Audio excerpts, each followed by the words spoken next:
Yo, what's poppin', y'all? So, saw this in the YouTube algorithm. Anime's Everyman Problem by Sarcastic Chorus. This is my first time seeing this channel or reacting to a video from his channel. I wonder, what does anime's Everyman's Problem, what does that mean? Could it be like the rom-com, how like rom-com is like pretty much like the same throughout, how the staleness of rom-com? Could it be also like the Isekai genre? I don't know. So, obviously reacting to it, and this reaction is more gonna extend the conversation and more a line of me talking if do I agree, disagree, and like I said, extend the conversation. That's the point of my type of reaction anyway, and to break it down. So, out the way, let's go, let's get it. Shout out to Sarcastic Chorus. Link to the original video always gonna be down in the description below. So check that video out yourself before watching my reaction. Let's get it. I love anime, but most anime isn't worth watching. There. I said it. Doesn't matter if it's in this world or another. So you got anime Isekai, has just hit that oversaturation point where there's too much of it, and quality control is asleep at the wheel. Meaning you can and will find some of the most boring, cliche shows imaginable. That's true. Easily some of the worst protagonists I've ever seen, with even peak women being unable to save these basic-ass men.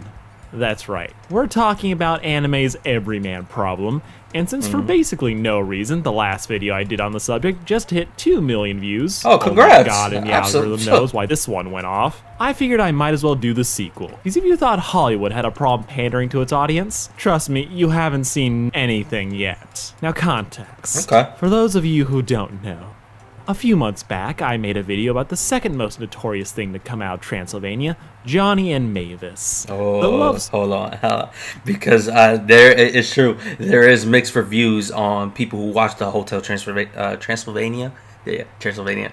Who watched the movies, and they talked about how they didn't like it because of this pairing. So, let's see. Story about everyone's 118-year-old goth crush. Oh, the character of Johnny. The first man she ever met. Because a random stoner was just the perfect guy to end centuries of prejudice. Right after he stole their women, despite having more chemistry with their dads. Now, I don't like Johnny. He's fine in the first film, but he does highlight this Western trend of a main character being made painfully bland to serve as an audience surrogate, who's just serious that we can have a character who studios think is just like us. It can have all the reactions and questions we would have in this situation. So yeah, I think that's the point of bland characters, is to try to insert your own self into the bland character, and pretty much you dealing with the situations in some stories. Now, some writers, they just like write blank characters just to write blank characters because maybe they're not good at writing certain characters. But I think that's, in my opinion, that's the point of having a blank character, just to insert yourself into that character. So yeah, let's get it. All while being unnaturally rewarded with a wife, respect, and not having to pay rent at the end. For basically just existing. The Everyman trope has its place. It's a valuable narrative tool for getting the audience up to speed in an organic way, so that other characters don't come off as unnatural explaining every piece of information to people who should definitely already know this. This is a problem movies have had for years. It's the only reason Chris Pratt had a career. With all the crap I gave Hotel Transylvania, it does not hold a candle to the bullshit anime gets away with. They've started me off with as a joke. If you're gonna summon lazy-ass kids like me to your world, you better overhaul your crappy welfare program! Now, I love anime. Always have, always will. But the sad fact about getting older is admitting some of the stuff you used to love as a kid was terrible and porn with extra steps. Yeah, so it's the same thing. Like, if you look back at certain series, you thought, yeah, it was good and everything. Then you rewatch it, it's like, oh no. Oh no. And obviously your bad could be subjective to what's your definition of bad. It all subjective depending on person to person, but it is true. I guarantee you, like, there's certain shows that you probably watched before when you was a kid or even younger, like when you was a kid or even a teenager, if you're an adult and you rewatch it now, and you're gonna be like, oh, you might feel the same opinion that you had as a kid or a teenager, or you probably think differently, like, oh, it's even worse or even better. It all depends on what's your taste currently right now. So Let's get it. Everyone should have their guilty pleasures, and younger kids should be able to watch their power fantasies without slander. Yet it's kinda different now. Or back in the day, all you had was like 2 channels and piracy with maybe 20 shows in between all of them. Crunchyroll alone is dropping an entire season's worth of anime every single week. There'll always be good shows, but the trash, there be a lot more of it, and it's all identical. The whole Kirito copy and pasta. So I think now though, I feel like especially this coming season, like this fall season is ridiculous with the shows like Chainsaw Man, Mob Psycho, the new season.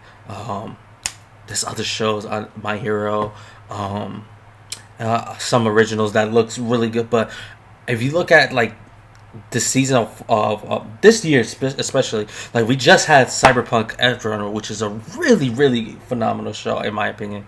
And then there's other shows, Licorice Recoil.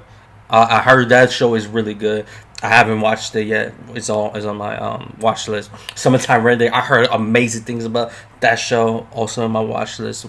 But there's certain shows that just will stand out through the rest. But yeah, I think like isekais and like certain rom-com, like you could tell like it's just a copy and paste from each other, or they're just boring. So let's go.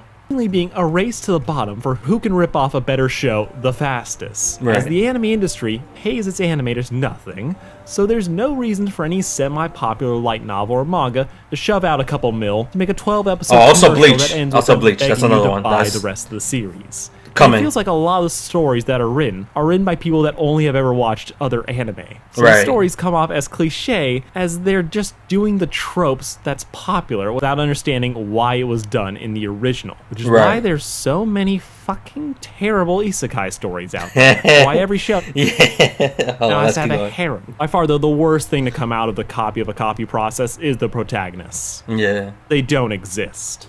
This is where I really have to draw this first big distinction between my last video. While Johnny, love him or hate him, he is an everyman. He does his job as an audience surrogate. The problem that anime has, though, is that they took it a step further. They leapt off a cliff, decided this was fine, then died going headfirst into a pile of money. These animes don't make surrogates, they're self-inserts. With a not so subtle difference being, a surrogate is just a character who is like you. An insert is just you. They took what little character these guys had left, cut out their faces, and slapped yours right on top. With the only difference between any of them anymore being the kind of power fantasy and the size of the ocean of bitches these guys are drowning in. Right. And it's like that's the whole. He already explained it perfectly in my opinion. And just to add on that, you see shows like isekais, for example. You see they take the Kirito formula, but then they just make it worse, or they keep it the same and leave the main protagonist as an insert, and then it's like, yo, the audience is the one who's the protagonist, which is sure, whatever, you know. But that's why I think something like Sword Art Online is just better in general, because you can say they caught the whole overpowered character stuff like that, but there's more, in my opinion, nuance with the whole Kirito aspect, especially when you get to Alicization. And I think Alicization, I'll talk about it more if he does bring up more isekai stuff, but if he doesn't, I'll just stop and pause and just talk about it. But now, I'll defend power fantasies. If the fights are cool and the music rocks, I'll cheer for just about anything. But even then, I think it still needs to at least pretend to not be trying to sell me something. My Hero Academia may be a power fantasy for young boys, but Deku is his own character, with his own struggles. He's a shy nerd who overthinks things, but his relationships with the other characters are nuanced, and his interactions with them give him a unique voice. Compare that to something like the dude from Conception, where we have no personality, and he's just here to collect kids like Pokemon cards. There's a chance for this guy to have personality. The story won't let him have one, because that would get in the way of the story selling itself to horny teenagers as they use him as a way to pretend to get laid. This leads to this massive writing problem where even if the writer is talented and can make something good, servicing the fans is the main point. So no action they take can be anything other than what you'd expect, leaving them basic and doing the bare minimum, and leaving us wondering, what the fuck do they see in him? This isn't anything new. But with how much anime is getting put out and how easy it is to watch, it's never felt more prominent. To Love Through is one of those easy examples I can point to. It's an anime that exists purely for fan service, and its main character Rito is just being a vehicle to get us to softcore porn. What started as a normal teenage boy crushing on a girl spiraled out of control immediately when a naked alien princess appeared in his bathtub and forces him to fake an engagement to keep her dad from marrying her off. Yeah. Despite the fact that he's in love with someone else, he ultimately does fall for this alien girl who looks like a devil for some reason. And 20 other women. You heard me. Doesn't matter if it was his crush, her friends, her sisters, their teacher, or killer, her sister, their mother. Just about every woman with a pulse is trying to ride his dick. It was a show designed for fan service, for kids, who hadn't figured out how to watch real porn yet. The character at the center of all of it being the character equivalent of cardboard. Rio's only characteristics are being nice, loyal to his friends, always so fucking kind, and rising to the occasion whenever it's time to do that kind of thing. He's what every teenager thinks he is, saying he respects women and gets mad when they're mistreated, but he's also constantly ripping and putting them in compromising positions, which is fine, because it's never really his fault. He's just cursed. So that makes it okay. Quote unquote, right? Yeah, no. Dorito here doesn't really exist as a character. He is just here so that we can get titty and panty shots of women. He's a nice guy, and all the ecchi stuff that happens is outside of his control, which is the mental dissonance the story needs to create so the audience of young men can enjoy guilt-free. Because if this was intentional, we would be telling a completely different story. Japan has a way lower bar for a lot of what we would consider adult content. Shows that we would rate as 13 plus are just regular kids fare, from blood and murder to how it handles sex. It's a different culture that I am not qualified to talk about. But the harem genre today has the same problems as To Love Ru had years ago. Self-insert media is valid, but most of the shows that are harems feel less like stories and more like products. As with the main... and that's pretty much the thing about like shows like the harem. Is mainly, if you really think about it, it's mainly to sell merch and obviously and toys and stuff like that. It's mainly to do that because that's what that's what drives the money at the end of the day. You insert a female character that's that looks pretty, and pretty much that's what makes the money, and that's what caters to one of the younger audience. And the same thing with fan service. Fan service when it comes to the more sexual term. Because there's different types of fan service, obviously, because fan service, the main thing is for the sexual term, but also there's the popularity of the character, like Dragon Ball Super. Dragon Ball Super is a prime example when they bring back Vegito, when they have a evil Goku, like that's fan service, and same thing when they bring and catering to Ultra Instinct, because when Ultra Instinct Omen, when he first appeared, is similar to the original Super Saiyan, how he appeared with him turning around, stuff like that. So it's kind of similar. That's pretty much popularity fan service. Well, for Isekai and harem, it's mainly for fan service in the more sexual term, in a way, right? And like I said, it's mainly for merch. It's mainly for merch, mainly for toys and stuff like that. And like you said, it's a prerequisite for people to watch prawn. So it is what it is. I mean, me personally, I really don't mind fan service if it doesn't take away from the story, or it's not a lot, if it's not much. If it's like here and there and it doesn't take away from the story, I'm like okay with it. But if it's like too much and it does take away from the story, that's why I have a problem. So character being just whoever's reading it, they don't have to try and develop him. Instead, focusing on what brings in that real body pillow money.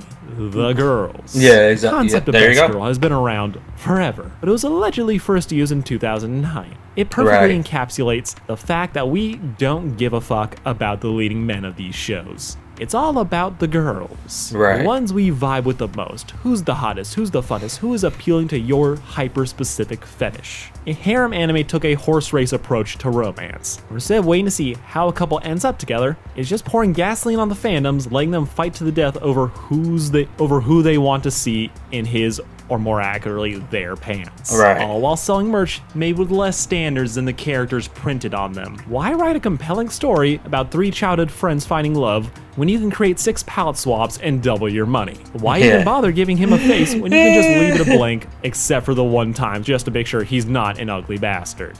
Harems are just that one genre that use the everyman / self-insert thing way too hard. And it just does not care if you know it's a scam. There are good ones out there, but as a whole, it's a cash grab. Yeah, I think like Quintuplets, I think that's a really good one. What's another one? Can't really think of one. But I think Quintuplets is one of the ones that, in my opinion, is good. It's really good. One done so successfully, pretty much everyone just started doing it. Even if the main character has a girlfriend, he's gonna have a harem. Especially if he has a girlfriend.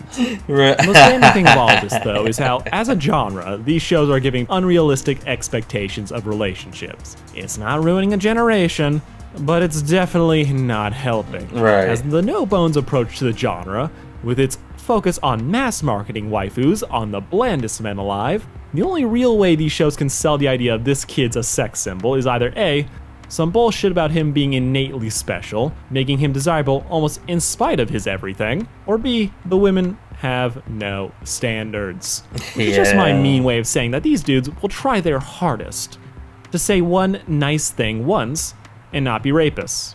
Literally, that's it. You could honestly rename these shows to Why My Trauma Made Me Pick Him, and it would still be just as accurate. I mean, you're not lying, which is crazy. It's really because it's like, especially like the female characters, they how they write them is like they use like a certain, like their backstories is like something drastic happened, and then the male MC, they probably say something super positive to them, and now they're attracted to them, or now they're obsessed with them, which is super unrealistic. Or maybe there's like certain realistic tones to it depending on the type of person they're interacting, but even still, it's a lot of unrealistic thing, which is okay, because that's what you watch anime for. You watch anime, you know, to pretty much for entertainment, a form of entertainment, a form of not having stress, just enjoyment, and I just to take away the real world aspect and just enjoy the entertainment from the anime, and I think that's okay. And obviously there's more compelling anime as well. There's more story driven anime. There's more entertainment. It all depends on it's all subjective at the end of the day. What type of stories you enjoy, or maybe you don't care about the story. You just want entertainment. It's all fine and dandy. It all depends on yourself, you know. So let's continue. One of the gems of my childhood was Nisekoi, which was about a normal teen who just happened to be the heir to a Yakuza family. And a new gang moved into town, and suddenly he has to fake date a tsundere to prevent a turf war. Hijinks and women followed, with one particular love interest being the bodyguard assassin who was sent to investigate / kill him. But they end up falling in love with him instead, after he told her she was pretty after spending the whole episode dressed as a boy. She has a complex about because her parental figure raised her without realizing she was a girl. That's facts. Making this one sentence validating, and now she's in love. Ignoring the logistics of her mentor never realizing his son was a daughter, the series is asking you to believe that Tsugumi was able to go through her entire life without getting catcalled once, or ever again after it was out of the bag. And no one ever approached her organically and just said like, "Hi, would you like to go out?" Which are some numbers that just don't add up, and if you don't believe me, ask any of the women in your life. This is a situation that's designed to isolate her so that this one throwaway compliment can change the trajectory of her life, causing her to obsess, with there not being a single guy in his classroom who would even try to ask her out, because she's just here for the main character and no one else. This is pretty much the best mid-case scenario for a lot of these harem stories, operating in a world that has to make it so that these girls will fall in love with a guy who is doing next to no effort, making it come off as almost incidental, as if he was actively pursuing her. It would isolate all the other merchandise the show is trying to sell, or end up like School Days. These stories exist in a universe where all the men are either non-existent or terrible, all to explain why this situation is happening, where this guy puts in no effort, makes no real decisions, can be indecisive for the entire story without the girls moving on to someone they might have actual chemistry with. That's Some true. stories That's can true. thread this needle, while others, it comes off as the main guy is just entitled to sex, ignoring the actual effort it takes to build a relationship, replacing it instead with horny devotion for just existing. It's Right. incel mentality, but at least they're not slaves. 当家の奴隷をお買い上げいただきありがとうございます Sick. 俺はロクサーヌを手に入れた Alright, It's you feel like you playing a gacha, huh? You playing Fate Grand Order, bro. Let me just spin. You know what I'm saying? You feel like you playing Genshin. Let me get Dulik real quick. Let me get Valenti real quick. Playing Dokkan. Oh, let me get this LR Metal Cooler real quick. Let me get LR Tag Super Saiyan Goku and Vegeta. You know, or even in Legends. Let me pull this Final Form Cooler. This other Final Form Cooler. let's talk about Isekai. Let me just boom. Fuck 'em. I know I went to college when this genre took over the world, but why? Oh yeah. Why was this the thing that became the de facto king of the industry outside of Shonen Jump? Money, you know what I'm saying? Especially, come on, you know the answer. You know the answer. Chorus, you know the answer. Maybe that was sarcastic. You know what I'm saying? Maybe that, you know. Totally happening! This must be an event pop where I'll learn to produce magic! Ha! Oh yeah, that's right. It's just us. Fish out of water stories are great. They do require some actual thought. Harry Potter has to explain why muggles don't know about magic. Percy Jackson has a whole phenomena about why people can't see it's crazy. Why try Yeah. where you can just kill your 14 to 7-year-old straight male and put them in an entirely new generic world? Shout out to Again, Truckcoon. It's a very easy sell to audiences. And being the overpowered hero seems great, but after the third time, I really can't be bothered. So many of them follow the same basic story beats. Man shows up, screams for 2 minutes, finds out he's the special, collects the first 2 haremettes, and shenanigans for the rest of the story. The protagonists here much. can be pretty bland, and I want to say they're better than the harem genre, but for as fucked up as the harems are, isekais just feel like they're just trying to outdo themselves with who can make the craziest shit, who can push the boundaries the Yeah, most, I mean, which has led to some interesting trends becoming popular. From what if Bruh. the main hero was a villain, to what if a hero was a librarian, to what if I picked up girls in a dungeon, to what if I picked up girls at an auction. I get breaking. bro. There's even one like, the slot machine one. What if I reincarnate as a slot machine? Obviously, there's slime. Shout out to slime. I actually like slime a lot. There's the one with the sword. There's one if I reincarnate like a spider. Like there's so like literally you could think of whatever object. They about to make like what if I reincarnate as a microphone? What if I reincarnated as a ring light? Like what if I reincarnate myself as a water, bro? Like okay. What if I reincarnate myself as a toothbrush? Like I'm literally looking at different objects in this room right now. Like, what if I reincarnate myself as a key? Like, bro, there is literally that's what isekai is. It's like, bro, let's make the more stupidest a thing to reincarnate ourselves. It's like, bro, they're about to make a basketball isekai. Like, what if I reincarnate myself as a basketball, bro? LeBron is gonna. Nah, let me stop. Taboos are hot.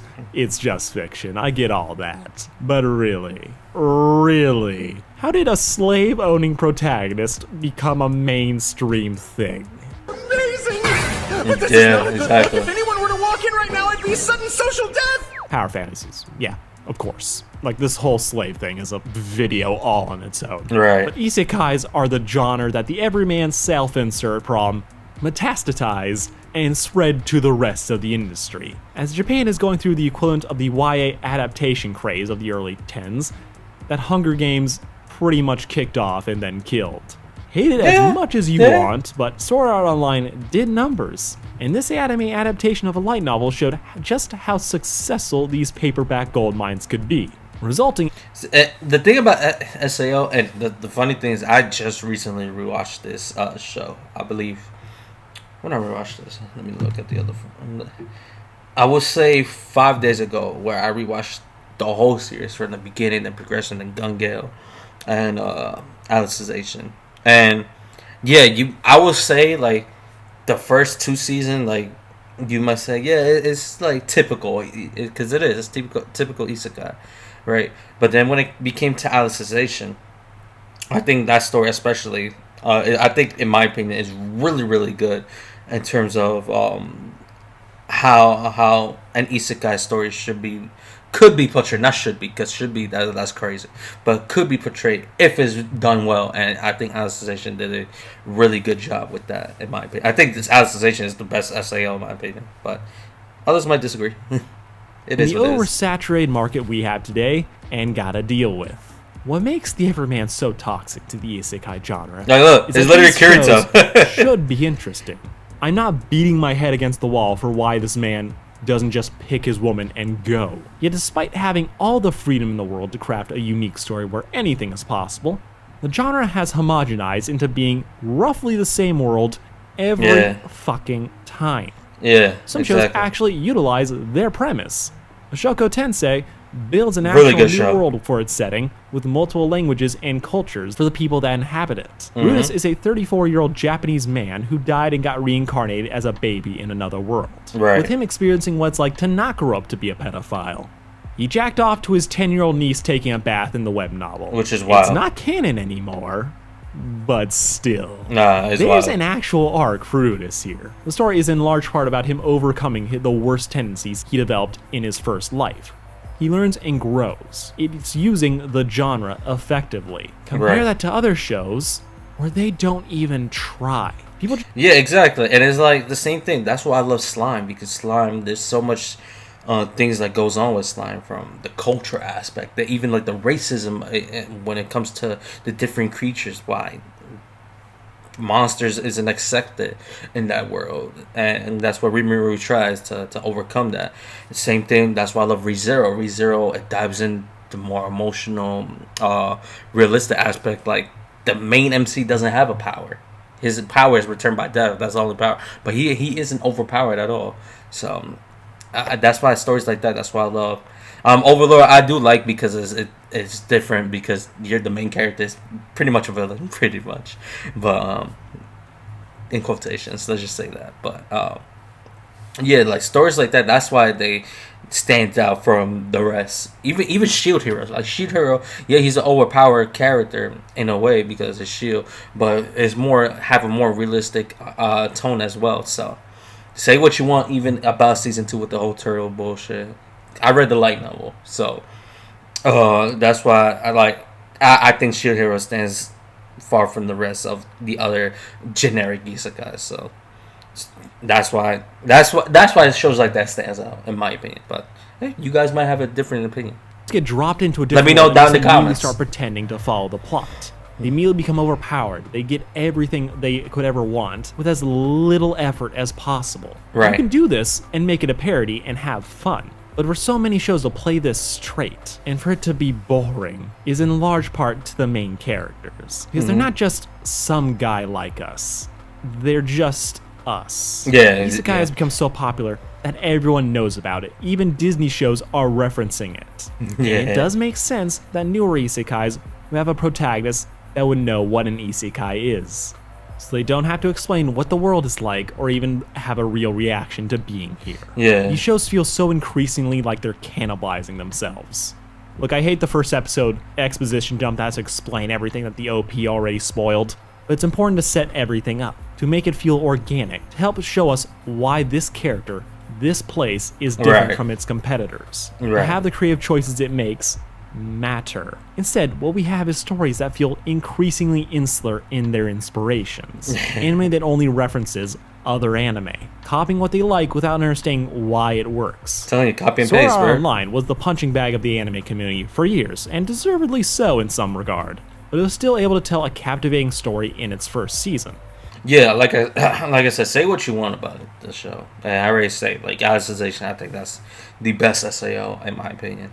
But I think and for me, in my opinion, I think as a show itself, I think SAO is pretty decent, and to me, it becomes really good at Alicization, in my opinion. So Kirito may be the progenitor of the modern overpowered protagonist, But that status was earned from him being a beta tester, giving him a head start over everyone else in the game. Correct. He would go on to just become a genius superhuman, better than everyone else, but that was later. In isolation, the angst and struggles he goes through feels real, while its copycats are just doing the overpowered and the struggles. It's just like insert. Without understanding why these scenes hit so hard. Right. The genre feels like it's cannibalizing itself, constantly ripping what it thinks other people like, while providing the most bare minimum way to differentiate itself from everything else. Self-insert stories are nothing new.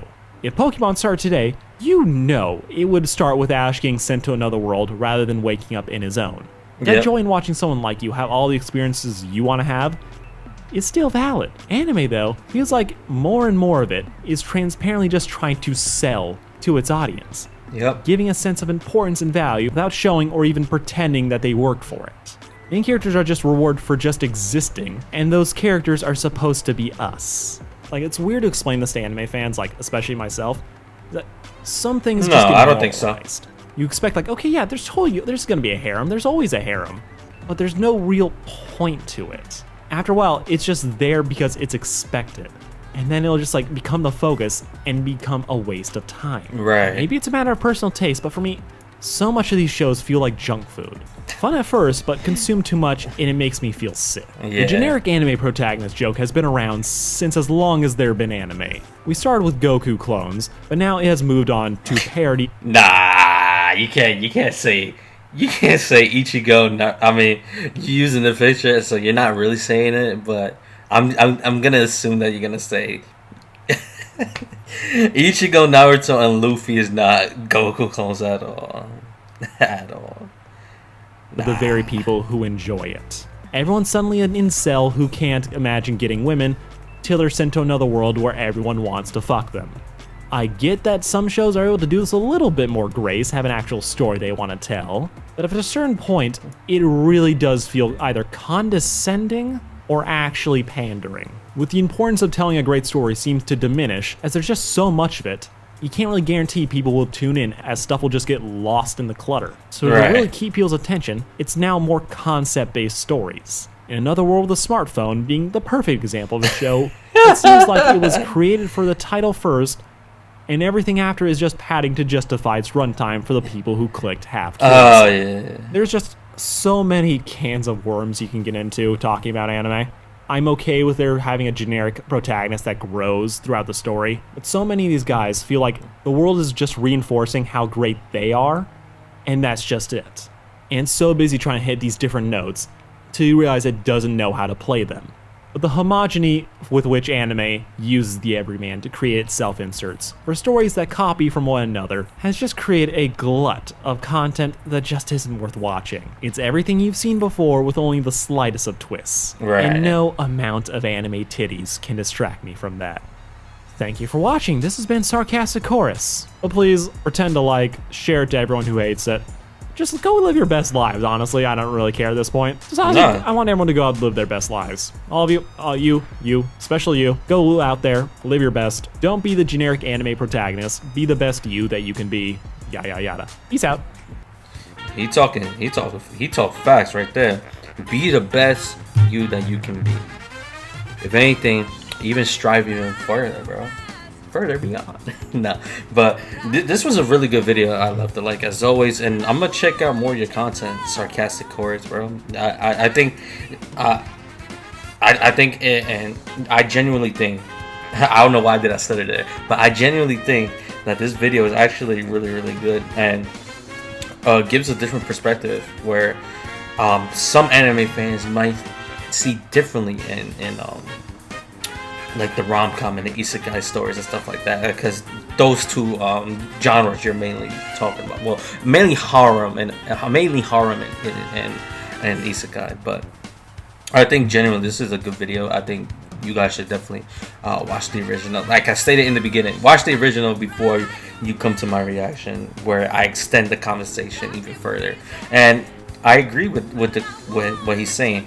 There's certain points where I added to it and talked about the different perspective of it as well, because I like to, me as a person, I like to listen to different perspective, like to give my own, and I that's the type of person I am. I like to hear everyone's perspective on a genre that they feel differently about. And I think that's the beautiful thing. I think that's the beautiful thing about having conversation with people who are knowledgeable about the subject, is to pretty much learn from them, or they can learn from you and extend the conversation even further. So I think this is a good video. Like I said, check it out. Link down in the description below. I already said watch the original before watching my reaction. And that's it for me. I'm out. You guys take care and stay safe and stay hydrated, y'all. More reactions on the way. Also, road to 1,000 subscribers. That's the goal. That's the goal. Before the end of the year. Road to 1,000. And I'm out. Peace.